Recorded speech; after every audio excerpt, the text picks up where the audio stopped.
Mshirikina. Sasa sikiliza. Unajua hakuna kitu kizuri kwenye maisha kama hela. Ni bora watu wakutukane lakini hela uwe nazo. Waseme mwizi basi zibe basi uwe nazo. Wasikuziite mwizi alafu hela huna. Na maeneo kama haya kuna utaratibu. Kama kwenu umerogwa au mwao kufika kufuga ng'ombe, huko hauruhusiwi kufika. Huko kunakuja watu ambao unaona mashine niko hapo. Najua baadaye utakasirika lakini hakuna namna. Ukifa ukazikwe Tandale. Mimi nikifa na nimesha naziko. So maisha ni mazuri.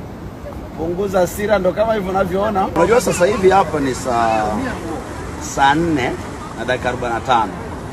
Saa 4 na dakika 45. Kitu kimoja kinanishangaza. Sisi tunaamka saa 12, tunaenda kuchoma mkaa, kwenda kufundisha madarasani. Lakini hawa mpaka sasa hivi saa 4 na leo ni Jumatano. Angalia walivyojazana hapa wanapiga picha. Kwa kuna kitu cha wewe kujifunza kwamba watu mwingine kwenda kazini saa 12 ni roho ya umaskini na uchawi wa familia. Kwa ufike mahali unaenda kazini saa 5.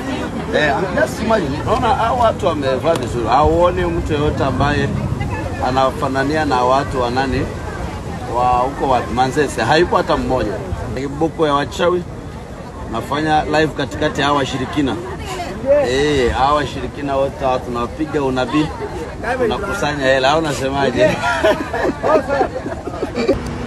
Ni kiboko ya wachawi, a handsome prophet, tajiri.